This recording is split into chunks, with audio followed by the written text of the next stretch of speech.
안녕하세요. 낙타라마입니다. 이번 강의 영상은 2023학년도 9월 평가원 모의고사 인문 철학 지문 분석 강의입니다. 아도르노의 미학과 관련된 지문인데, 이 지문은 특별한 지문은 아닙니다. 정말 정석적이고 기본적인 지문이다. 그래서 논쟁하는 글의 구조가 어떻게 이제 전개가 되고 쌓아지는지 만들어지는지 확인할 수 있는 굉장히 정석적이고 기본적인 지문이고, 조금 더 파고들어 보자면 키워드 세팅할 때 관계를 이제 확인을 해야 된다. 제가 강조를 하죠. 키워드가 나올 때 하나만 나오지 않아요, 항상. 단독으로 나오지 않습니다. A가 나오면 항상 그 A에 대응하는 친구가 나와요. 어떤 관계를 가지고. 그래, 그걸 확인하는 데도 뭐 연습하기 좋은 지문이다. 그렇게 보시면 되고요.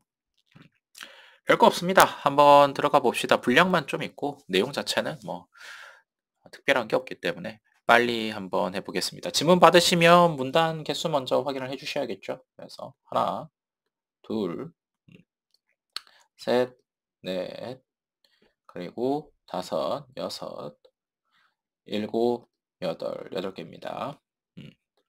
자, 들어가 봅시다. 첫 번째 문단. 아도르노는 문화산업에 의해 양산되는 대중예술이 이윤극대화를 위한 상품으로 전락함으로써 예술의 본질을 상실했을 뿐 아니라 현대사회 모순과 부조리를 은폐하고 있다고 지적했다. 이게 핵심 문장이죠. 정리해보면 뭐 아도르노가 어떤 입장을 가지고 있다. 요 정도 정리하는 게 핵심이고, 조금 더 디테일하게 뭐 내용을 정리하고 싶다 하면 상품으로 전락해서 예술의 본질을 상실했다. 요 정도 잡아주시면 되겠죠. 제가 이제 초반에 말씀드렸던 거긴 한데, 이 문장이 길 때에도 키워드의 우선순위에 따라서 키워드 잡아서, 그쵸? A, B, C 연결하면 문장 정리할 수 있다고 말씀드렸던 거 기억나세요? 이것도 이제 A, B 잡은 거예요. 그래서 C까지 잡고 싶다 하시면 이제 요거 잡으시면 됩니다. 현대사회 모순과 부조리를 은폐하고 있다. 여기까지 잡으시면 이제 A, B, C가 되죠. 저는 요 정도만 하겠습니다. 자, 그래서 키워드 잡아보겠습니다. 그래서 아도르노가 보는 대중예술은 창작의 구성에서 표현까지 표준화되어 생산되는 상품에 불과하다. 이게 이제 키워드죠. 요거를 좀 더 설명해 주는 거예요. 그는 대중예술의 규격성으로 인해 개인의 감상 능력 역시 표준화되고 개인의 개성은 다른 개인의 그것과 다르지 않게 된다고 보았다. 특히 모든 것을 상품의 교환 가치로 환원하려는 자본주의 사회에서 대중예술은 개인의 정체성마저 상품으로 전락시키는 기제로 작용한다는 것이다. 저 같은 경우에는 요 밑줄 친 요 부분이 사실 요 내용들을 다 포괄하고 있다고 보기 때문에 요런 세부적인 내용들에 굳이 더 이제 분량을 할양하지 않는데, 근데 이제 여러분들 연습하시는 분들의 입장에서는 요런 것들도 체크를 해 주시면 도움은 되겠죠. 다만 제가 이제 조금 더 요런 걸 보면서 여러분들이 좀 캐치를 했으면 좋겠는 거는, 여기 보시면 어쨌든 예술과 개인의 관계성을 이야기하고 있다는 거는 보이십니까? 어 그래서 이제 여러분들이 좀 더 글을 잘 읽고 싶다. 그러면 표준화되어 생산되는 상품 요 키워드 혹은 뭐 요렇게 하이라이트 친 요런 부분들에 좀 더 집중하시기보다는 이 내용이 개인과 어떤 관계를 가지고 있는지를 보는 게 더 중요하지 않나라고 생각합니다. 그래서 예술이 개인에게 영향을 미친다라는 말이죠. 그래서 예술이 표준화되고 상품이 되었기 때문에 개인도 그렇게 만든다라는 말이에요. 그러니까 요런 세팅이 이제 어 확인이 되시면 뒤에 아도르노의 대중예술의 입장에 대해서 뭔가 반대하는 이야기가 나올 때 약간 좀 어떤 방식으로 이야기를 전개할 수 있을지 좀 보이지 않습니까? 그쵸? 이런 거예요, 사실. 요런 걸 보는 게 아주 되게 명료하게 나오거든요. 그쵸? 그래서 연습하기 되게 좋은 지문입니다. 한번 뭐 여기서는 요 정도만 체크하고 뒤에 가서 확인을 한번 해 보도록 합시다. 두 번째 문단입니다. 아도르노는 서로 다른 가치 체계를 하나의 가치 체계로 통일시키려는 속성을 동일성으로, 하나의 가치 체계로의 환원을 거부하려는 속성을 비동일성으로 규정하고, 예술은 이러한 환원을 거부하는 비동일성을 지녀야 한다고 주장한다. 이게 핵심 문장이 되겠죠. 정리하면 뭐 아도르노의 입장이죠. 아도르노의 생각이에요, 생각. 아도르노가 생각하기에 예술은 어때야 된다? 비동일성을 지녀야 한다. 비동일성의 개념 위에 나오니까 확인해 주시면 되고, 보시면 아시겠지만 여기서도 동일성, 비동일성 해가지고 어떻게 이야기하고 있습니까? OX로 그쵸? 이야기를 하고 있죠. 확인해 주시면 됩니다. 그래서 정의는 요 정도 하시면 될 것 같고, 키워드 한번 잡아 보겠습니다. 그래서 이게 뭔데? 비동일성이 뭔데? 그렇기 때문에 예술은 대중이 원하는 아름다운 상품이 되기를 거부하고 그 자체로 추하고 불쾌한 것이 되어야 한다는 것이다. 그러니까 예술의 본질은 비동일성이고 비동일성이라는 거는 추하고 불쾌한 것이라는 거죠. 왜? 아마 위에서 이야기한 거를 뭐 해보면은 사회에 뭐 좋지 않은 점들을 폭로해야 되기 때문에 그런 거 아니겠습니까? 아무튼 읽어봅시다. 그에게 있어 예술은 동일화되지 않으려는 일정한 형식이 없는 비정형화된 모습으로 나타남으로써 현대사회 부조리를 체험하게 하는 매개여야 한다는 것이다. 뭐 나오죠. 이게 사실은 당연한 거예요. 왜냐면 위에서 우리가 그 대중문화, 대중예술 뭐 이런 것들이 동일성, 뭐 개성을 없애버리고 하나로 뭐 이렇게 수렴시키고 요런 이야기를 했었잖아요. 그쵸? 반대로 가야 된다 이 말이에요. OX예요, OX. 그쵸? 요렇게 가시면 됩니다. 그래서 그 X가 결국에 사회 부조리를 폭로하는 거다. 어, 모든 걸 다 획일화시키려는 것에 대항하는 것이다. 뭐 요런 이야기가 나오는 거죠. 별 내용 없죠? 넘어갑시다. 세 번째 문단입니다. 아도르노는 쇤베르크의 음악과 같은 전위 예술이 그 자체로 동일화에 저항하면서도 저항이나 계몽을 직접적으로 드러내지 않는다는 것을 높게 평가한다. 이게 핵심 문장이 되겠고 아마 이제 쇤베르크의 전위 예술이 그쵸? 사례로 가지고 온 겁니다. 그래서 이런 내용이 있다는 거죠. 동일화에 저항하면서도 저항이나 계몽을 직접적으로 드러내지 않는다. 이게 이제 쇤베르크의 음악이고 예술은 이래야 된다라는 이야기인 것 같죠. 자, 이게 되게 재밌는 게 좀 더 정리를 하실 거면 저항이나 계몽을 직접적으로 드러내지 않는다. 요거를 이제 또 보셔야겠죠. 재밌어요. 저항은 해야 되지만 직접 하지는 말자 이런 거죠. 네. 참고로 제 스타일은 아닙니다. 그래서 좀 다른 이야기지만 네, 그래서 이 지문 읽으면서 좀 재밌었는데 아무튼 정리하는 건 어렵지 않죠. 그리고 뭐 누가 봐도 이것도 키워드를 이렇게 꼬아 가지고 여러분들을 좀 힘들게 만들려고 하는 게 보이죠. 이거 나올 것 같아요. 그쵸? 누가 봐도 이거 문제로도 나올 겁니다. 그러니까 이게 키워드를 잘 세팅을 하셔야 돼요. 이게 하나만 잡으시면 안 돼요. 항상 아시겠죠? 연습하기 좋죠. 음, 이런 거 많이 놓치거든요. 학생들이. 아무튼 넘어갑시다. 그래서 저항이나 계몽을 직접 표현하는 것에는 비동일성을 동일화하려는 폭력적 의도가 내재되어 있기 때문이다. 그래서 그렇대요. 불협화음으로 가득 찬 쇤베르크 음악이 감상자들에게 불쾌함을 느끼게 했던 것은 예술은 그것에 드러난 비동일성을 체험하게 함으로써 동일화의 폭력에 저항해야 한다는 것이다. 그러니까 동일화의 폭력에 저항하자 이 말이죠. 넘어갑시다. 네 번째 문단. 아도르노에게 있어 예술은 사회적 산물이며 그래서 미학은 작품에 침전된 사회의 고통스러운 상태를 잃기 위해 존재한다. 그는 비동일성, 그 자체를 속성으로 하는 전위 예술이 추구해야 할 바람직한 모습으로 제시했다. 이거는 사실 문장이 두 개밖에 없기도 하고 이게 내용이 다 정리를 해주고 있는 거라서 굳이 핵심 문장 안 잡아도 된다고 봅니다만 굳이 잡을 거면 요거 잡으시면 됩니다. 그래서 마무리하는 거죠. 예술은 사회적 산물이다라는 결론인데 이게 진짜 제가 아까 전에 잠깐 말씀드렸지만 저는 예술 이렇게 생각하지 않거든요. 그래서 저는 솔직히 이 가 부분을 읽으면서 좀 고통스러웠어요. 근데 여러분들도 이런 케이스가 좀 있을 겁니다. 이게 지문을 읽다 보면 이게 문학이나 비문학이나 지문을 읽다 보면 자기가 가지고 있던 생각이나 관점이나 배경 지식이나 아니면은 뭐 아무튼 그렇죠. 여러 가지가 있을 거예요. 그런 것들이랑 잘 맞지 않는 게 나올 때가 있어요. 근데 그럴 때 저는 솔직히 괜찮은데 여러분들은 함부로 입장을 정리를 해 가지고 해석을 하시면 안 됩니다. 있는 그대로 받아들이셔야 돼요. 아시겠죠? 아무튼 저는 개인적으로 예술을 이런 식으로 봐야 되나? 굳이 이런 입장이라 가지고 좀 고통스러웠지만 뭐 그래도 이렇게 정리는 깔끔하게 되죠.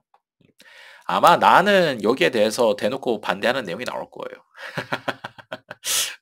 그래서 기대하면서 한번 넘어가 봅시다.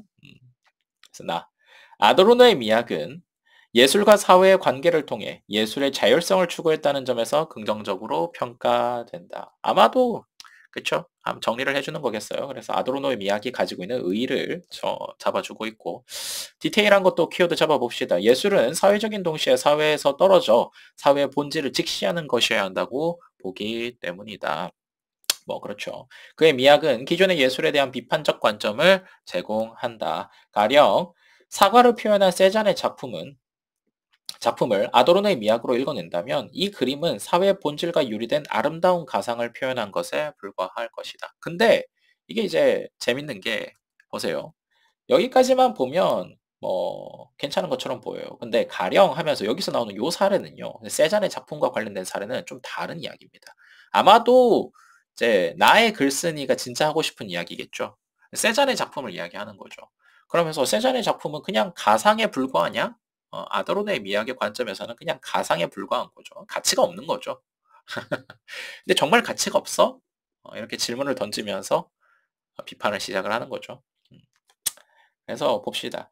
하지만 세잔의 작품은 예술가의 주관적 인상을 붉은색과 회색 등의 색채와 기하학적 형태로 표현한 미메시스일 수 있다. 그래서 미메시스를 여러분들에게 가르쳐 줍니다. 미메시스가 뭐라고? 세잔의 작품 미메시스일 수 있다라는 거죠. 왜 이렇게 발음이 힘드냐? 아무튼 그렇죠? 이게 뭐다? 미학의 주요한 기능이라는 거예요. 미메시스가 뭘까? 미메시스란 세계를 바라보는 주체의 관념을 재현하는 것이다. 즉, 감각될 수 없는 것을 감각 가능한 것으로 구현하는 것을 의미한다. 오케이. 설명되죠? 제가 이제 또 강조하는 것 중에 하나는 이걸 읽고, 사실 당연한 말인데 이게 이제 이해가 안 되시잖아요. 그러면 그냥 관계 도식으로 만드세요. 미메시스는 주체의 관념을 재현하는 거다. 이렇게만 정리를 해두시면 되는 거예요. 아시겠죠? 뭐 여기에 휘둘릴 필요 없어요. 요 말이기 때문에 그래요.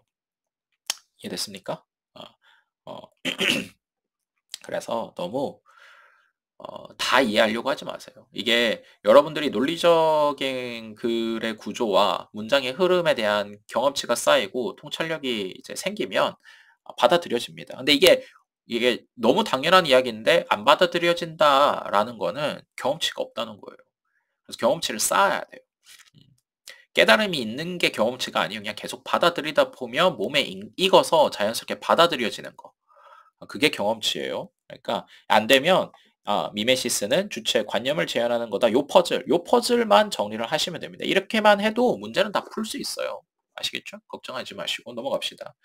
다시 말해 세잔의 작품은 눈에 보이는 특정의 사과가 아닌 예술가의 시선에 포착된 세계의 참 모습, 곧 자연의 생명력과 그에 얽힌 농부의 삶, 그리고 이를 응시하는 예술가의 사유를 재현한 것이 된다. 뭐 좀 더 계속 설명해 주는데 그대로 따라가 주시면 뭐 이해를 할 수 있지 않을까요? 그렇죠? 그리고 이것도 이해가 안 될 수 있어요. 왜냐하면 이게 굳이 이걸 이렇게까지 막 디테일하게 과도하게 의미 부여를 해서 봐야 돼? 이럴 수 있거든요. 저도 그렇고요. 저도 그렇게 느끼고요. 그러니까 그럴 수 있는 거예요. 그러니까 '아 그렇구나.' 하고 넘어가 주시면 됩니다. 아시겠죠? 그래서 뭐 조금 더 설명을 드리자면 어쨌든 아도르노는 사회적인 입장을 가져야 된다는데 이제 미메시스라는 건 뭐예요? 굳이 사회적인 거를 볼 필요가 있어? 그냥 예술가의 감동을 전할 수 있으면 되는 거 아니야? 그것만으로도 충분히 예술이 될 수 있는 거 아니야? 라고 이야기하는 거예요. 그쵸? 그럴 수 있죠. 그래서 아도르노는 예술이 예술가에게 포착된 세계 본질을 감상자로 하여금 체험하게 하는 것이어야 한다고 본다. 그러나 그는 이러한 미적 체험을 현대 사회의 부조리에 국한시킴으로써 진정한 예술을 감각적 대상인 형태 그 자체의 비정형성에 대한 체험으로 한정한다. 표현이 어렵지만 사실 당연한 말이죠. 그래서 아도르노의 잘못된 점을 여기 이야기하는 거예요. 미적 체험을 현대 사회 부조리를 보는 것만 미적 체험이야? 이렇게 하는 거죠. 아니죠. 그쵸? 그래서 그래서 핵심 문장은 요거죠. 결국 아도르노의 이야기에서는 주관의 재현이라는 미메시스가 부정되고 있다. 어, 아도르노의 관점의 문제점을 잡아주고 있는 거예요. 미메시스를 부정한다는 거지. 미메시스도 중요한데 미메시스를 빼고 사회적인 관점만 이야기를 하니까 뭐 그렇지 않냐 이 말이죠. 맞아요. 예술은 사회를 비추는 거울이기도 하지만 또 한편으로는 사회적인 것만 있는 게 아니죠. 개인의 감동과 개인의 아름다움도 필요하죠. 그쵸? 그러니까 제가 지금 이 말씀드리는 것도 보시면 아시겠지만 항상 쌍으로 있는 거예요. 개인이 있으면 사회가 있고 사회가 있으면 개인이 있는 거예요. 이게 개인만 있어도 안 되고 사회만 있어도 안 되고 두 개 같이 있어야 되는 거죠. 어 항상 이 밸런스를 잘 잡아 주셔야 돼요. 그래서 이런 비문학 지문 읽으실 때 진짜 도움이 되는 이 아이디어가 키워드 A라는 키워드가 나오면 거기에 대응하는 하나가 반드시 어떤 방식으로든 나올 수 있겠구나.